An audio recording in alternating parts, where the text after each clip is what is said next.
Good evening, everyone. I'm happy to be here with you tonight. I will just play a little bit of music for 1 or 2 minutes more so we can welcome more community members before we get started.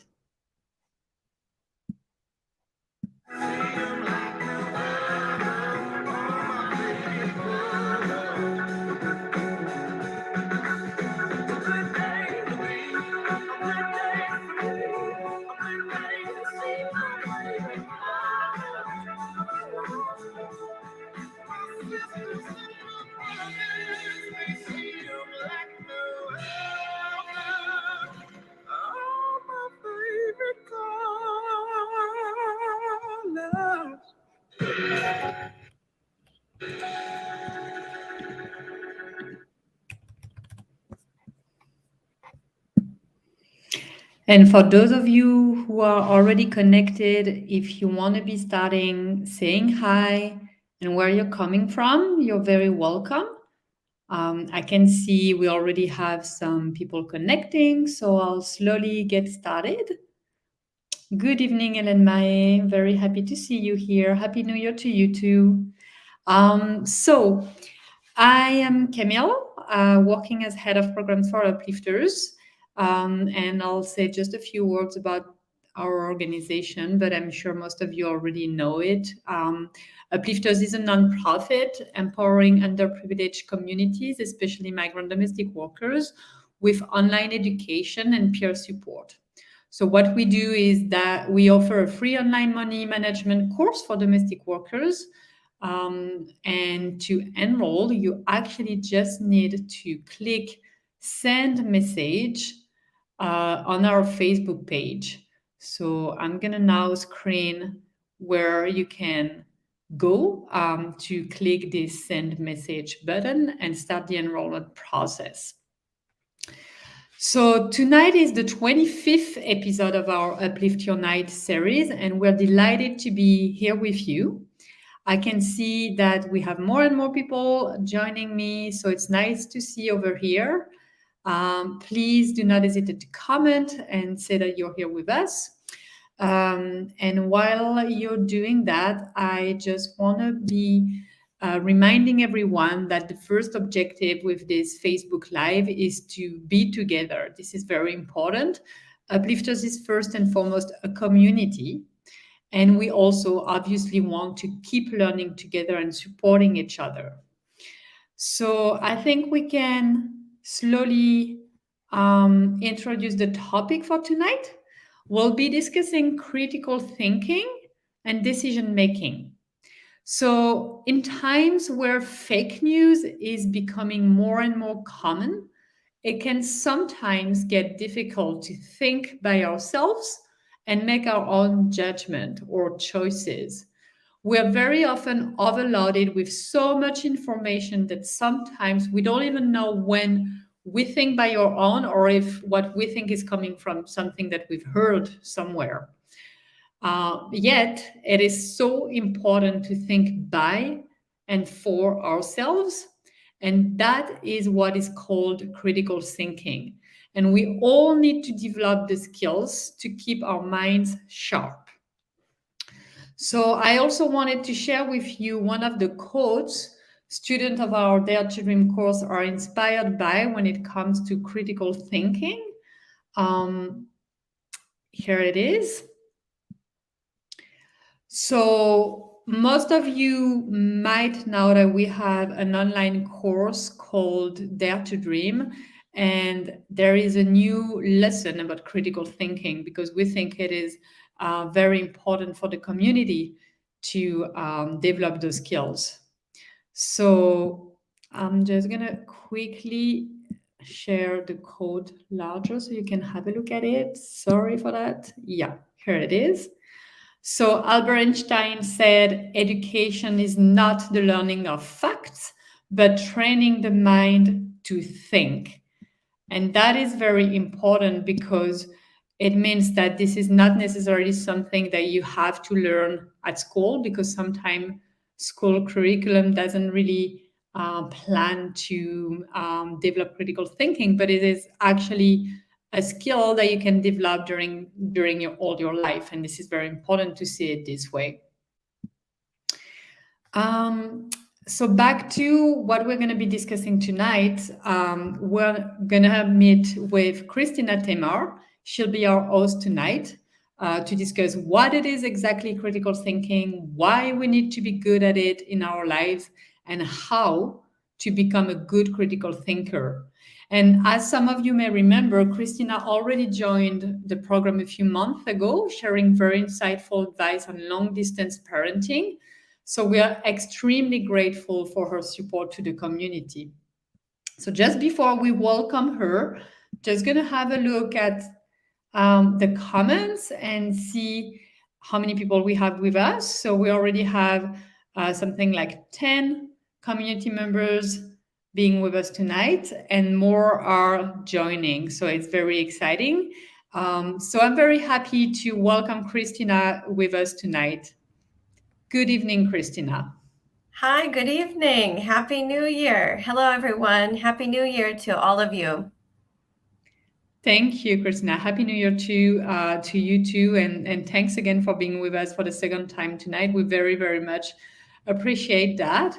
Pleasure. So if you want to be sharing with us your presentation, we can take a few minutes at the very beginning of it to introduce a little bit about who you are and what your background is. Sure. Happy to do so. Let me just pop it up here on the screen. Can you see it okay? So we've Yeah. So got let decision me just making, and you can see me too, yeah? Yeah, we can see Great. you, myself. I'll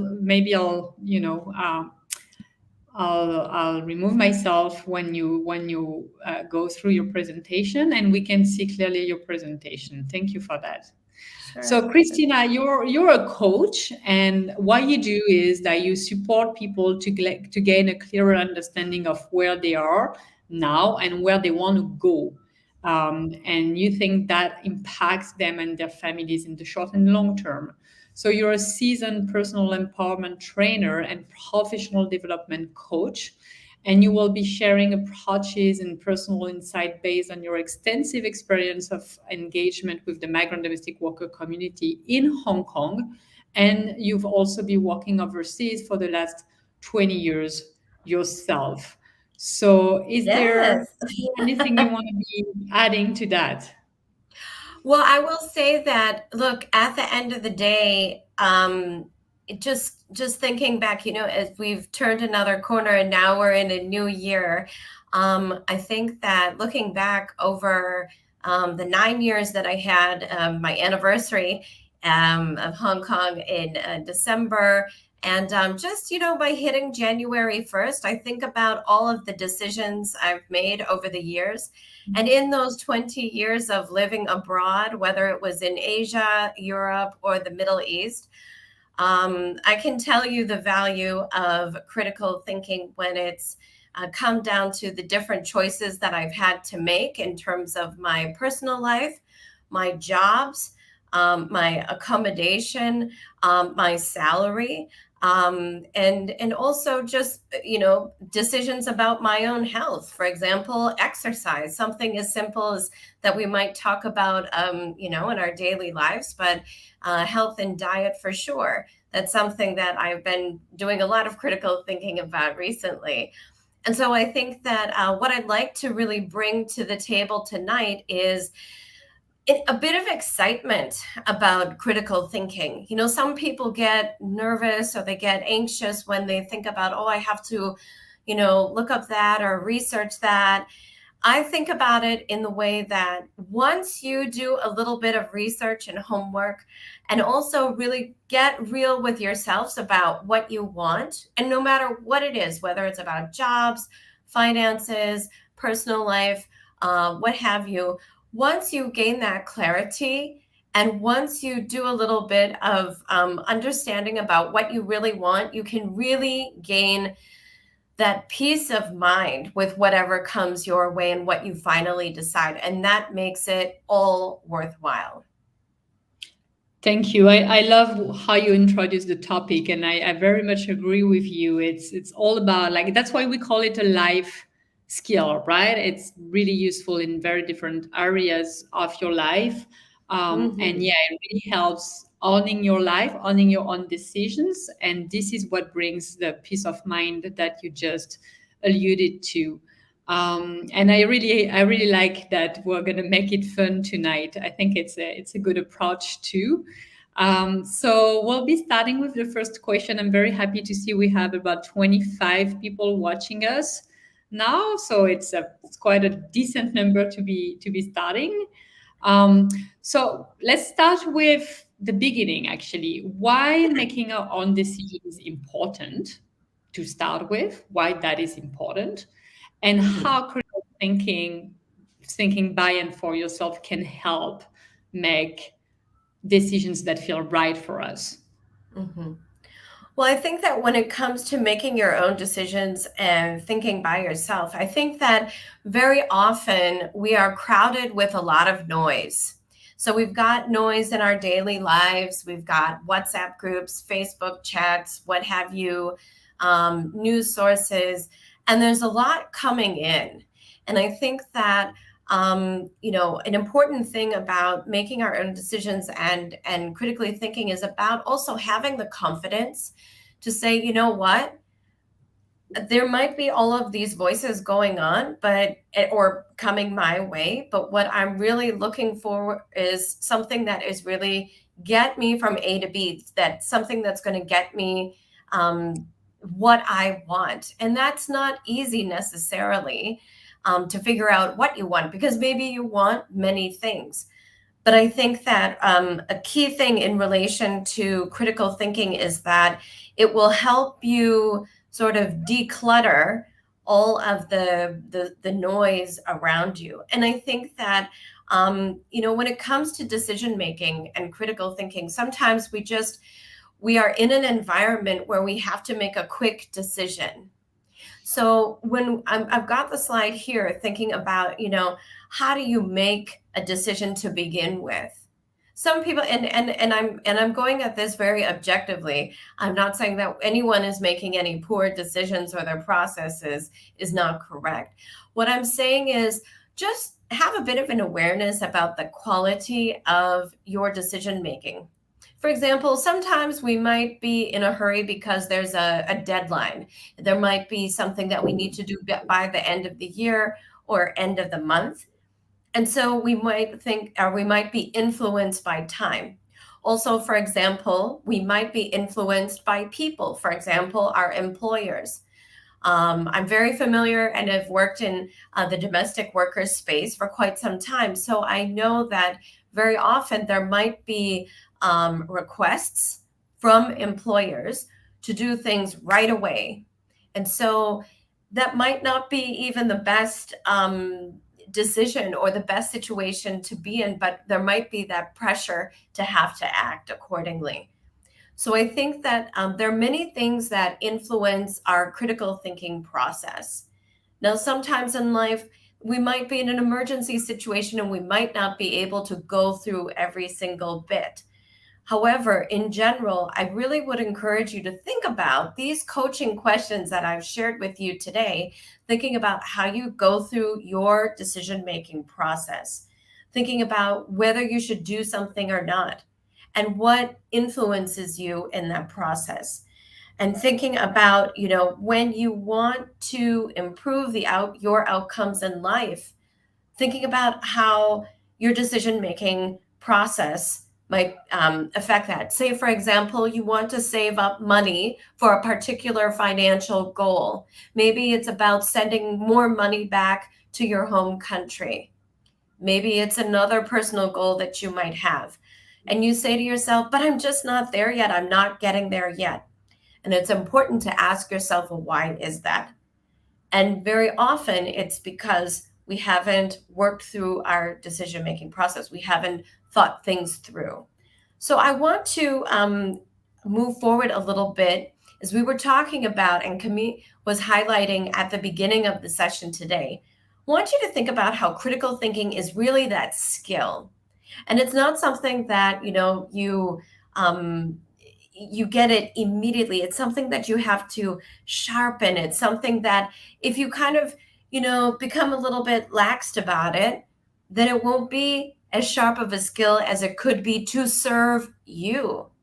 This is what I've got here, saying how it's a skill that can really serve you by helping to create clarity and vision for what you want, for your professional and personal pathway. Think about that as a map. It's not about the right way or wrong way, but the thing is, very often when we don't make decisions accordingly, we go around in circles. So think about where you want to go in your life, and think about how, by looking at things in a critical way, exploring the who, hows, whys, whats. We're going to get into some more questions momentarily, but think about how you can get to your destination. When you think critically, you're going to be able to make more informed decisions, problem solve more effectively, and really stand up for yourself. And I think that overall, this really encourages confidence in yourself. It's something almost that, like, once you have that peace of mind, you can feel it. You can capture it in your body. It affects your posture. Think about it. When you don't know what to do, maybe you slouch. Maybe you wrinkle your forehead a bit. And maybe it goes a bit deeper. Maybe you have headaches or back pain because there's a lot of stress balled up. So I'm encouraging you to think about how this is not just something important for our mental health and our overall, personal well-being and professional well-being, but also for our physical presence as well. So I'd just like to share a little bit more about that decision-making process. We're going to be talking a little bit more about understanding how choices are made. I want you to be thinking about how, take a moment and think about how your own beliefs and attitudes and approaches influence your decision-making. Think about that. Do you have any biases when making decisions? What about your approach? Do you tend to procrastinate, or are you very, very quick in your decision making?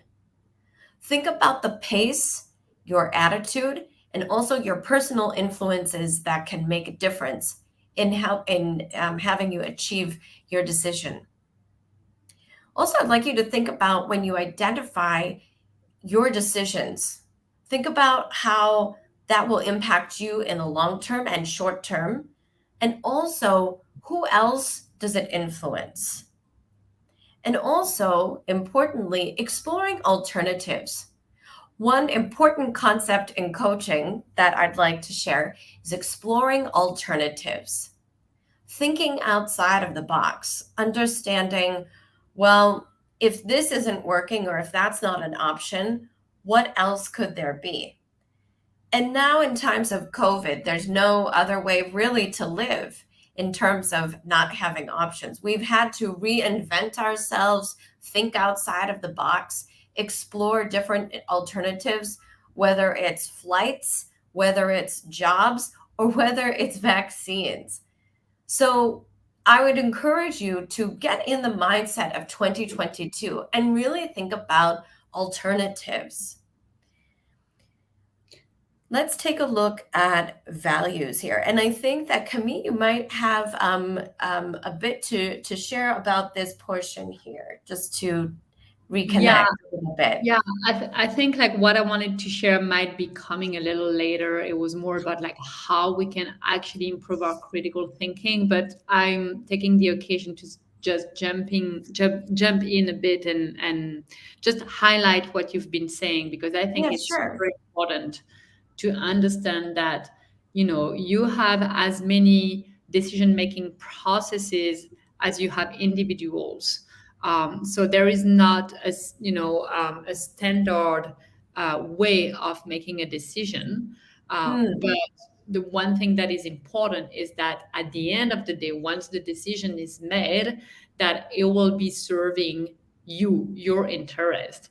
And I think we keep saying that, and we've been working on self-care for like a good 2 years now in that COVID context. but we'll never Mm-hmm. say enough. As migrant domestic workers, you're very, and that is a complete normal thing. You're very often thinking about your families back home, but also the work that you do, the nature of the work that you do, care work, domestic work, very often leads you to think about others, be they the, the children you're looking after, the granny you're taking care of, and so this tends to have a lot of emotions circulating, and so it's a tricky balance to find in between, your own feelings and like this decision making process that somehow also has to be a little bit rational, right? Mm-hmm. So, but like to make it simple, I think a good choice is a choice that feels good for you. Mm-hmm.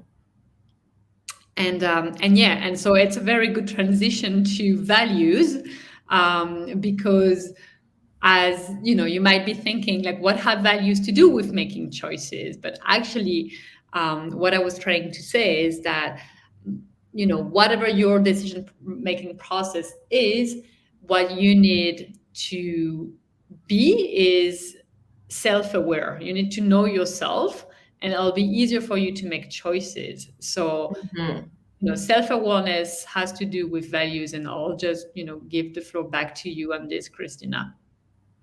Yeah, sure. I think that,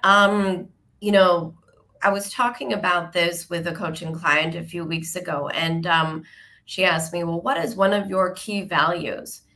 And I said, well, one of my values that I have is service. So for some of us, we might be thinking, well, what do values look like?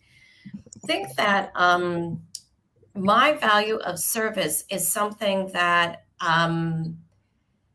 if I take a look at my map, like a life map, and I think back to when I was a child, I was always doing volunteer work, collecting coats for homeless children, or like cans of soup to donate at church, or things like that. You know what I mean? And then throughout my life, I've done a lot of environmental cleanups. I've been working with many different marginalized groups and vulnerable groups over the last 20 years. And so for me, a lot of people have said, oh, well, why do you want to do a job like that? How come you don't want to work in like a bank or something like that? But I have that value at my core of service and contribution. And I have others as well. I like justice. I'm the one who, will get and stand up for people if I see something, someone being taken advantage of, something like that. And so just as an example. So I think like, when you clarify what's really important to you, and this isn't about, oh, well, in relation to a job, but it's really like, what is important to you? What makes you you? And I'm not the only one who has these values, of course. But when we look at what's really important, it's kind of like when we create our own bottom line. It's like our own non negotiable. And I think once you establish that, that is like your core. If we compare it to an onion, this is the center. This is really the core of yourself and of your being. Because without that, the layers aren't going to grow, right? So just want to highlight that. And as we've got here on the screen, really thinking about what at the end of the day, when you need to make a decision, what do you really want out of this situation? And thinking about what would you be willing to sacrifice? Like, in a perfect world, we'd want it all, and want everything to just fall into place. When we have a question here about what would you be able to sacrifice? So say, for example, you needed to make a financial decision, and you said, well, I need to save, say, for example, 1,500 per month.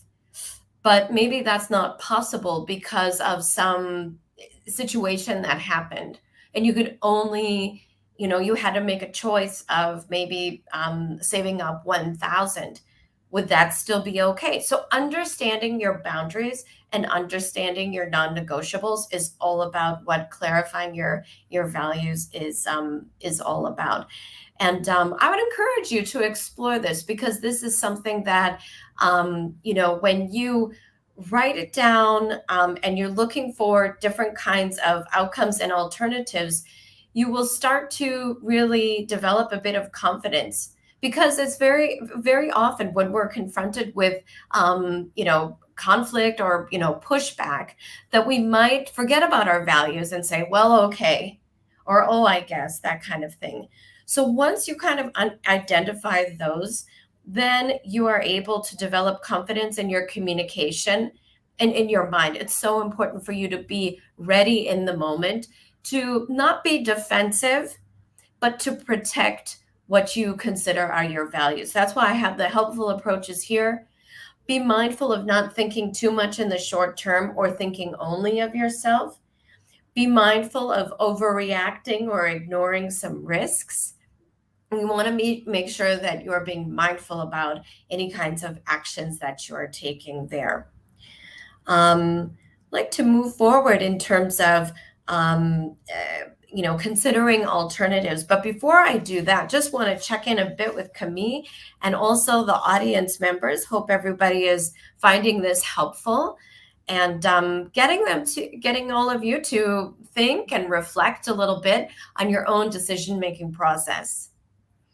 Thank you, Christina. Yeah, I think it's very important to know ourselves, and like it was very clear what you explained about, how it can help making right choices, to know what our values are, and also I think what is important is being aware that values move with time. So sometimes, like for example, myself, respect was like super high for years. And honesty too. But then, life happens, and then you realize that sometimes things are even like higher, like are really at the core of the onion. So it's very useful in life in general to know what are the values that you can't negotiate, that you won't accept anyone to touch these values, and those that you're okay to be flexibilized a bit. Like for instance, like honesty is no longer a core value to me. It's still very important, but I can accept better than before that some people sometimes need to be not saying completely the truth, if to protect themselves or their families, for instance. So it's back to being self-aware. So we would be very happy, like if the audience want to be sharing with us what their values are, because it's still interesting to know you a little bit better. I can see that Nelly is sharing with us now that for her, what is very important at work is making a difference and being positive and reliable. So yeah, I'm with you on that, Nelly. Like reliability is something very important to me too. Thank you for sharing. Um, and Mary is saying my important values at the moment, because I guess she's very aware that this keeps changing.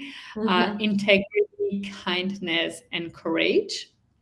Three very important and beautiful values too. Thank you for sharing, Mary. And yeah, we have more people joining. So hello, Chie Laguip, Tonette Rodriguez, Maria Christine, Lim Rose. Welcome everyone. Happy New Year to those we didn't wish Happy New Year yet. So we're discussing critical thinking and decision making tonight. And Christina was about to go a little bit deeper into how do we do it, like how do we become critical thinkers, right? Just before she explains how she would advise us to do it, like I just wanted to remind everyone that The lesson that we have in the new version of our course, Dare to Dream, is giving 4 very easy steps that I'm sure Christina will kind of touch on in her own presentation, because this is, these are like natural steps that you want to go through when you want to be making decisions of your own.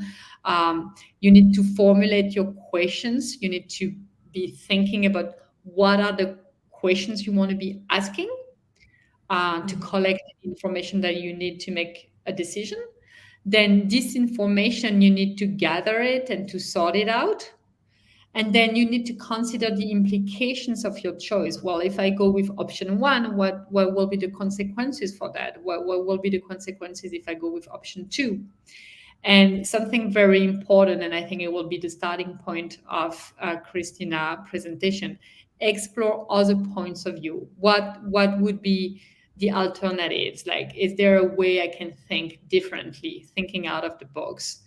So I'll let you move on this, Christina. Thank you. Yeah, so I'd like to talk a little bit now about considering alternatives. And I think that when I was sharing before about all of the different information channels, right? One of the things that we might be also hearing is not just from social media, but different kinds of voices from friends, from family members, even like from our own ideas within us. And I think what's important to consider is thinking about your alternative courses of action. Sometimes we get stuck in our box and we think, well, this is the way life has to be. This is how it's always been. This is how it is now. And 2021 was pretty much the same as 2020. And 2022 is starting to look exactly like the other years, right? However, I would encourage you to think about other alternatives in relation to your interests, professional life, personal life, finances, thinking about the value of exploring other directions in life. And I know that you might say, wow, I never thought about that before. That's a bit overwhelming. I consider it exciting. I consider alternatives as potential for growth. They're like seeds. The thing is, when we do explore alternatives, I would encourage you to think about options and also within some parameters with the guided questions that I have here. Okay. Some alternatives might be a bit far-fetched. You know that. Sometimes we come up with the things that are really, really in a very different direction. My question to you would be, if you have alternatives that come to mind, ask yourself, are they in line with your values? Do they serve you reaching your decision? Think about all different kinds of alternatives and who could help you create better alternatives. Sometimes, let me give you an example of that. I have a yes friend, and I'm sure you have some yes friends too. My yes friend always says, I'm great, I'm wonderful, it's interesting, it's going to be great, successful, and so forth. Many times my friend is right, but sometimes I need to have someone who is going to play a little bit of a devil's advocate.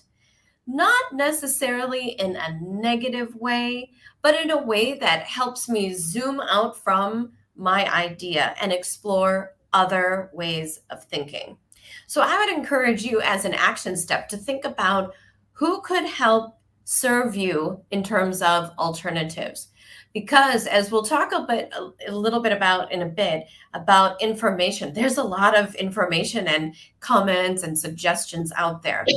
But when you want to really improve the quality of your alternatives, in addition to exploring that yourself, my question would be, who is someone that you can really have a quality conversation about your decision with? Then you can explore if your alternatives are logical. Do they consider your loved ones? What other kinds of alternatives might you consider? And also, someone who you trust and admire, what would they do if they were in your position? If you have a mentor or someone that you really, really look up to, especially in the community, someone who can understand you, maybe they have something that you can learn from. So think about not just alternatives coming from you or from your very trusted friend, but also from community peers. I think there's a lot of value in that. And you can explore that as you have conversations and brainstorm, being mindful that, sometimes we say there's no alternative. This is the only way that it will forever be, and so forth. That is a very slippery slope. And I have to say, often very dangerous from a mental health perspective, saying that, there's no way out and that kind of thing. Or, for example, the complete opposite, forgetting just saying, well, I'm just going to sit back and not do anything with my life. I'm just going to accept everything. And accepting some things, and I've seen in the domestic worker space, could mean low wages, poor living conditions, and also dangerous working environments. So that do nothing attitude could actually really do you a big disservice. So I want you to be mindful about that. Just being conscious of the time here, I'd like to move on to obtaining useful information. And I want you to think about that word, useful information. Now, before you start collecting and gathering all of the information and phone numbers and web links and other details and so forth, go back to the first part about clarifying what is it that you want? What decision do you need to make? Then tying that into your values. Does the information go back to your values? Does it correlate? And then thinking about your alternatives. Do your alternatives qualify? Are they good enough alternatives to get information about? Because you can have 100 different alternatives, but you need to go through a process of narrowing them down a bit, so that way you really have a handful that are really viable to you. Otherwise, you're going to have so much information in this step, it's going to be like a tsunami for you and very overwhelming. And before you know it, you'll have way too much information, and then you'll be very far away from making that decision.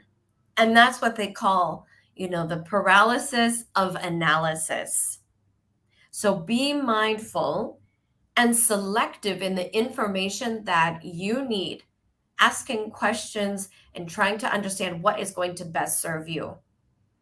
And when we do that, we need to be thinking with our head and our heart as well. Remember, certainly we need to be logical and, making sure that things get complete and are in accordance with what we want to get done. But also we do need to be gentle on ourselves and also fall in line with our values. This is why I've got the head and heart here, of course. I'd like you to think about these questions here. And this is really a great checklist for you. Thinking about what would be helpful to know in order to make a better decision. For some decisions, you need a lot of information. Say, for example, if you want to migrate to another country, for visa information, you will need a lot of different information to know all of the details in order to do that all legally. If you wanted to do something else, perhaps a saving plan or something that's a little bit simpler or smaller scale, while you're still here in Hong Kong, maybe you don't need that much information. So maybe your list or your need is different. There's no right or wrong answer. It's about you going through the process to understand what do you need to get from A to B. Thinking about, as you explore each of the alternatives, what could the potential outcome be if this really happened? Because that's an important point as well to think about in terms of alternatives. If things really happened, what would that look like? And the question would be, would that make you happy? Because just because we have an alternative and gather useful information, maybe in the end we realize, oh, that's not really what we want anyway. So think about how once you would have useful information, how that would play out for you and how you would feel at the very end of it. Also, very importantly, before I get to the next slide, I want you to pay attention to the last question I've got here about what's stopping you from getting the information that I wish I had. Let me encourage you again about the benefit of being part of such an incredible community. It's not just about Google. It's not just about, phoning one friend back home in your home country. You have real support here in this Uplifters community, talking amongst yourself, being able to share information and exchange of ideas. Let this also be a great opportunity for you to gain information to support your decision-making process. So quickly, just for this bit here, and then we've got a few more slides left. So I would encourage you to avoid uncertainty. Some people are like, well, I'll do it, I'll do this, or I'll make that decision when COVID's over. Or I'll do it, at the end of my contract, which is in 11 months from now, and that kind of thing. I'm curious, would delaying, for example, a decision in that amount of time serve you? Because if you're the type of person who, if you don't resolve the decision and you're going to lose sleep and think about it every single night before you go to bed, sounds like you need to take care of that decision sooner rather than later. We were talking about research, making use of powerful networks like you have here, ignoring things that are not clearly understood, or assuming that the future will be like the past. This is where we're kind of trapped in our own mindsets. And I would encourage all of you to be mindful about that. Be proactive in 2022. Think about really what you want and how you can use these tools that I've shared with you this evening in order for you to get from A to B. In the last bit here, I'd like to share a little bit more about sound reasoning. Thinking about, at the end of the day, how will these alternatives play out? This is where, say, for example, you have about, say, 5 alternatives. This is where you go from about 5 to 2 alternatives, right? It can be great to have options. They're wonderful, but the thing is, you need to narrow it down. And through some of these questions here, it can really be helpful in order for you to understand which decision you should go with. Thinking about what is the logical framework that you've got, what is going to be the best alternative, and think about it from a sustainability perspective. And very often the answer of sustainability is not just only with our head, but with our heart, I would say with our gut. We know very often what we need to do. Very often we have fears surrounding us that block us, not just lack of information. So if the answer to you feels right, think about it. Why does it feel right? Does it follow with your original intent? Does it go along with your values? When you thought about it as an alternative, how did it sound to you? Observe yourself through each step of the way. When you talk about it with a trusted friend or counterpart, what is their feedback? And then finally, how does that finally resonate to you? For example, I have here some examples here about common mistakes. Thinking about selective thinking. I want to talk a little bit about this in terms of hearing what you want to hear and also procrastinating. If someone, for example, is telling you, and this is a trusted friend, if they're telling you that the idea really might not be sustainable, and then another friend says that as well, and then another, you might read about something online that also makes it seem like it's not sustainable, and you say, well, for sure this is going to work. you have to kind of think about, you're trusting your gut and you really want to do this, but you might want to ask, why is it, not just, oh, what are you saying, but tell me more as to why you think it's not going to be a good idea. I want to know more. Mhm. What kind of background can you share? So with that, I just like to, just being conscious of time as it's hit 10:30. I want to make sure that we have some time for Q&A as well. But I really hope that from the presentation today, you can use these examples and the framework that I've shared to formulate your questions and to really gather information and sort what you need accordingly to serve you. And think about how the implications can play out. Sometimes it might not be so straightforward. Sometimes it might play out in your mind very smoothly. That's why getting a few people that you can trust, and these don't have to be best friends, and be mindful of the yes friends. Get someone who is going to give you honest, genuine, and in your best interest feedback. And then, as you explore other points of view, remember the best decision that you're going to make is one that feels right for you in that moment. And that's something, that will positively impact your life and your family. So with that, I'd just like to share it, um, or bring it back to Camille.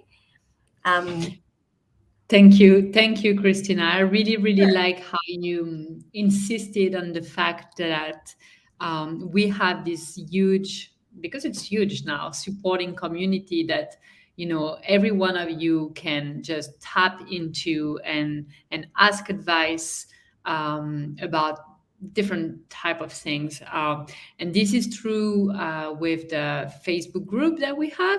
You can use that to ask your questions, but it is also very true with this lighthouse program that we put into place, where we have team leaders supporting each other, team leaders supporting students, mentors supporting team leaders.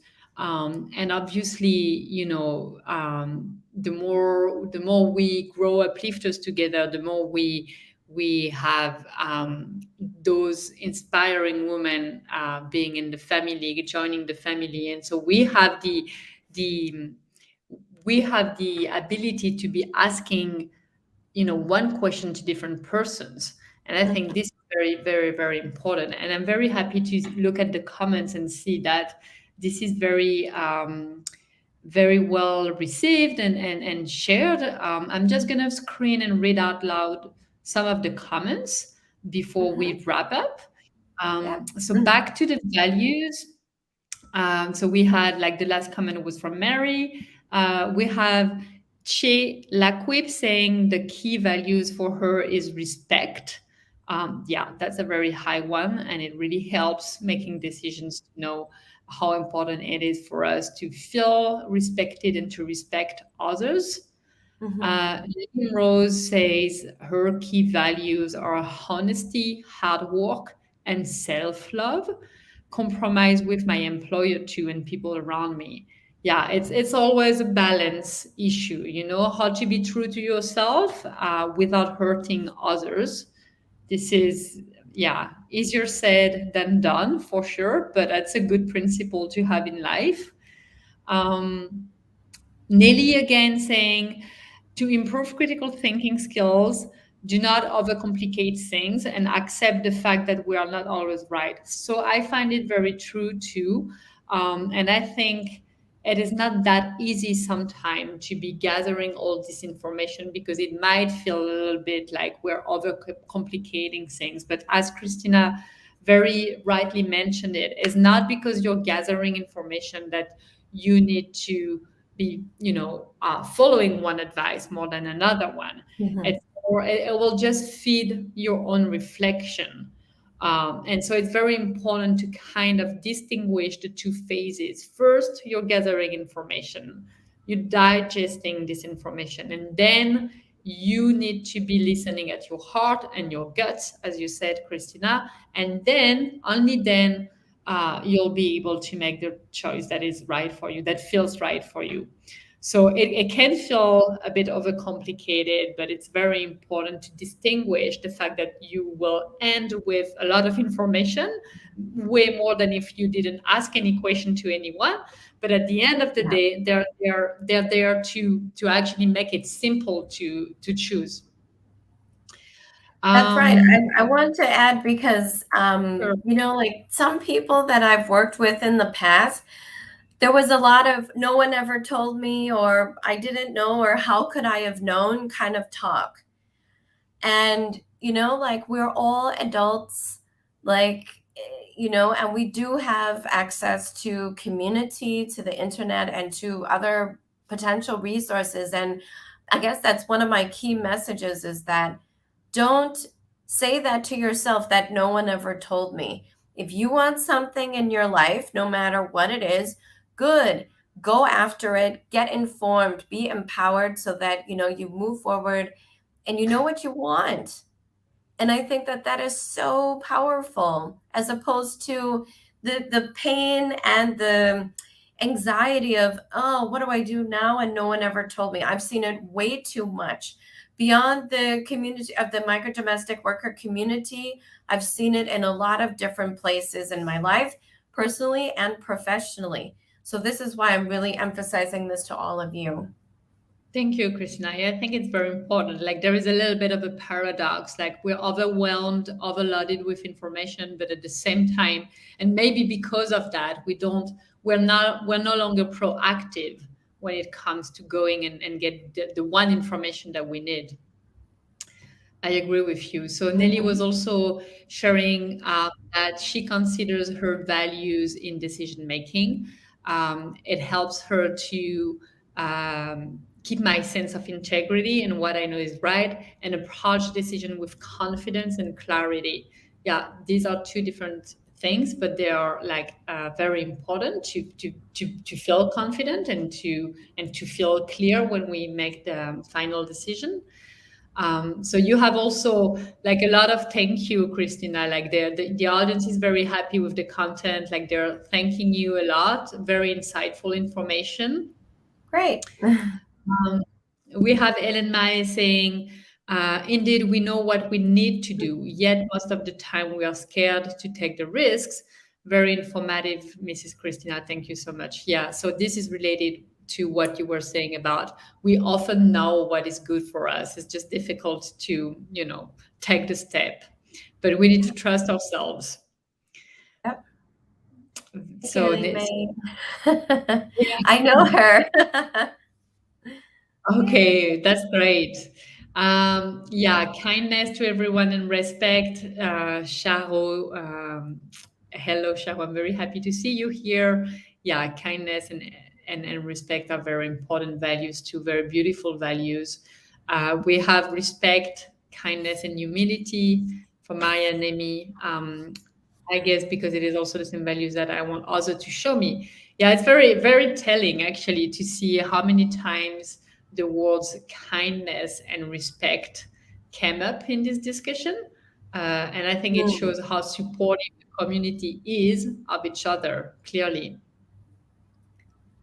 that's So I think like my end word would really be to thank you, Christina, for reminding everyone like not only about what critical thinking is and decision making, but you know think about the community you belong to. Look at it as a resource.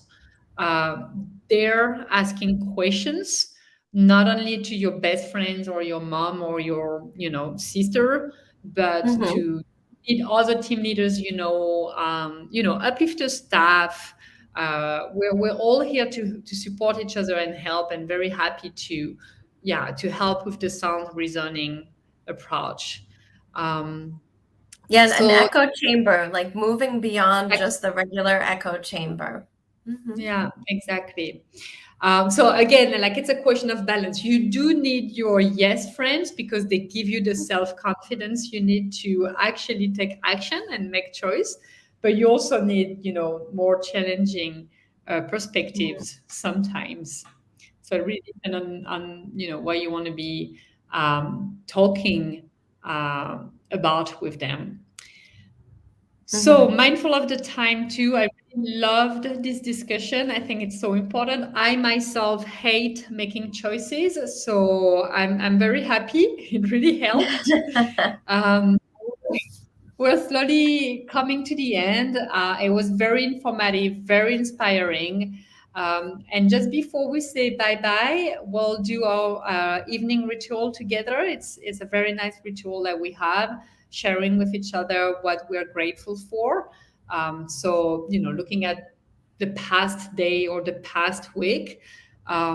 So I'll quickly share my gratefulness, and then you can do that, Christina, Mhm. too, if you like. Well, I'm very, very happy to be back to work, actually. I'm very happy to have a job. I know COVID is still super strong, and I've seen here in Morocco, where I'm based now, so many people being really hardly affected by the crisis. And I'm very grateful that I have a job, and that my job is making me happy. And I'm also very grateful for the break that I had. I went into discovering Morocco mountain landscapes. It was wonderful. And I'm also grateful for my children's school director, who is doing everything she can to keep the school open. So this is much more practical, but I hope the school will not be closing in the coming days. So that would be what I'm happy with and happy and grateful for. Do you want to be sharing, a few words on what you're grateful about tonight, Christina? Yeah, so I'm grateful for having a nice lunch. I had a very nice, healthy lunch. I'm working on my health. I made the decision after a lot of critical thinking to get back in shape. I'm very grateful to have started meditating with my husband in the morning before work. We both, we have a lot of stress in our jobs. And so then we have an app on our phone and we take 10 minutes before work with a cup of coffee and we meditate. And so far, it's been, we tried it January 1st, and it's been already 5 full days of doing that. So I'm happy that we're sticking to Yay! that.